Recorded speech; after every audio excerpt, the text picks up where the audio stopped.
Was the case discussed at that dinner?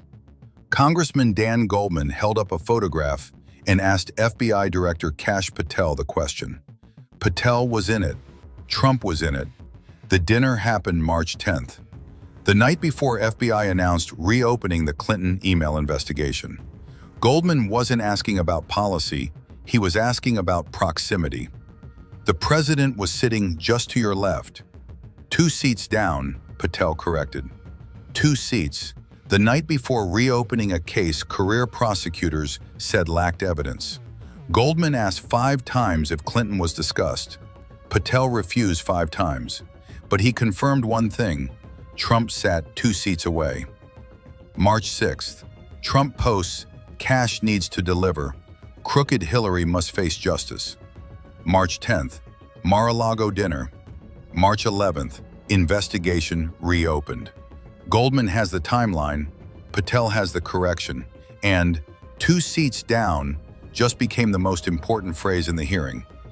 The exchange between Congressman Dan Goldman and FBI Director Patel didn't begin with the photograph. It began with a Truth Social post. March 14th, 2026, House Judiciary Committee Oversight Hearing. Goldman opened his questioning by referencing a post Trump had published 5 days before the FBI announced it was reopening the Clinton email investigation. The post, as Goldman described it, stated that Hillary Clinton was guilty as hell and called for immediate action. Goldman wasn't giving background context, he was setting the stage. This was his opening move. "Director Patel," Goldman began, "did you speak with President Trump about reopening the Clinton email investigation?" Patel, sitting at the witness table with 3 lawyers behind him, responded immediately. "Congressman, I'm not going to discuss any conversation I had or had not had with the President of the United States." He stuck to this script for the next several minutes. Goldman asked if Patel had seen the post. Patel declined to answer that too. But he didn't let the question pass in silence. Instead, he reached back to 2019, to a statement Goldman himself had made about prosecutorial independence and no one being above the law. He quoted it back to Goldman at the hearing table, then said it again. "No one is above the law. That was your quote, Congressman." It was a counter move, not an answer. Both understood that. Goldman didn't engage. He moved directly to his next question. "When you saw that post, did you talk to anyone at the White House?" "I'm not going to discuss any conversations, any investigations, or any pending cases." Goldman interrupted. Patel interrupted back. Goldman said he wasn't going to let him continue. Patel said he was trying to finish answering. Then Goldman said, "Let me show you a picture." The dynamics shifted immediately. Up until now, they were arguing over timelines and social media posts. But a photograph is physical proof. It puts someone in the room. The photograph, as Goldman presented it, showed a dinner at Mar-a-Lago on March 10th, 2026, the night before the FBI announced reopening the Clinton investigation. Patel was in it. Trump was in it. "Pretty intimate group," Goldman said, then immediately corrected himself. "Actually, there were a lot of people there that night." He asked whether Hillary Clinton had been discussed. Patel's first response wasn't directed at the question. It was directed at the photograph itself. "That's a great picture," he said.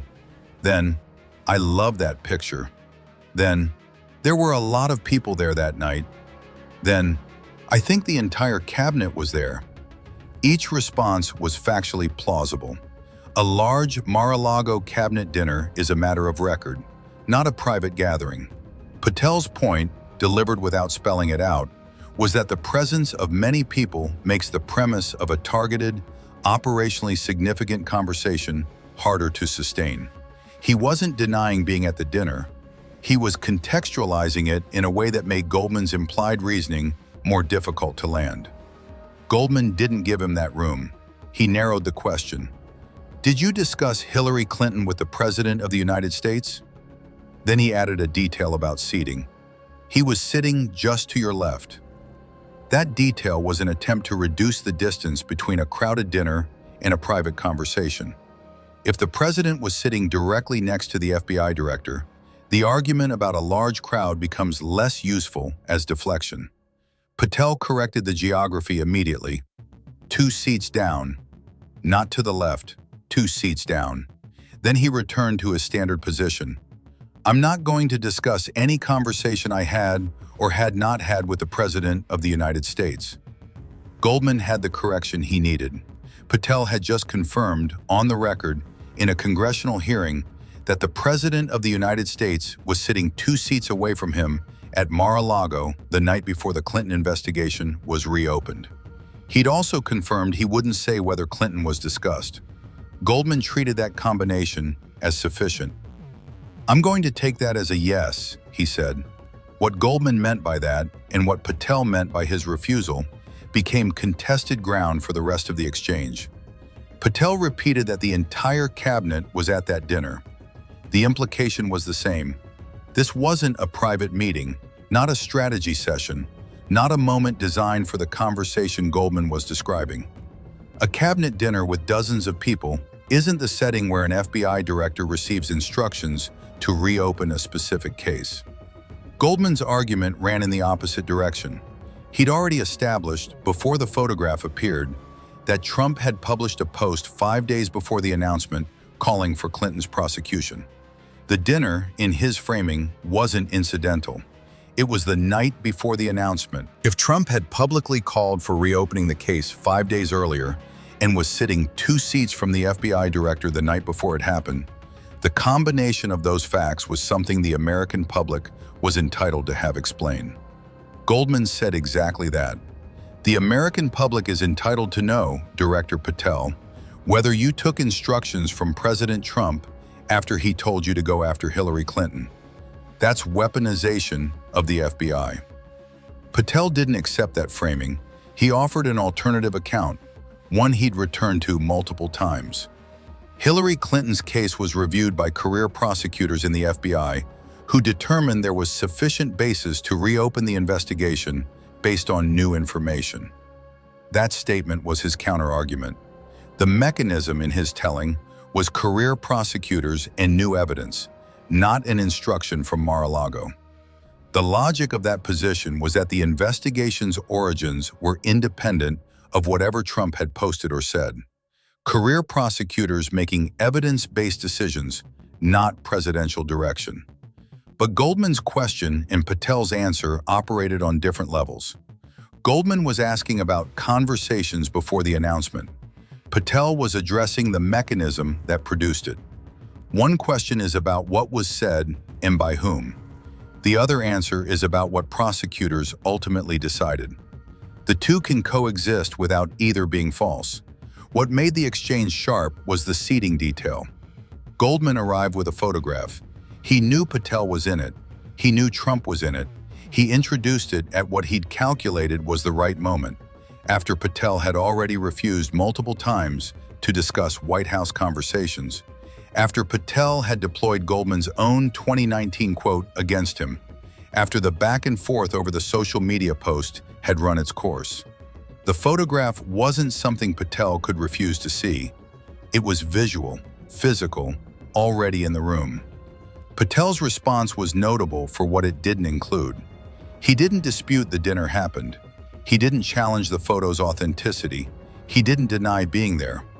What he did was describe the photograph warmly, twice, and then use the size of the gathering to reduce its evidentiary weight. Goldman's follow-up on seating, that Trump was just to your left, and Patel's correction that he was 2 seats down, produced the most technically precise moment of the exchange. They weren't arguing about policy or law or prosecutorial independence. They were negotiating the physical geography of a dinner table. 1 seat of distance, in the context Goldman was building, was the difference between proximity that implied conversation and proximity that was merely circumstantial. Patel's correction, 2 seats down, wasn't irrelevant.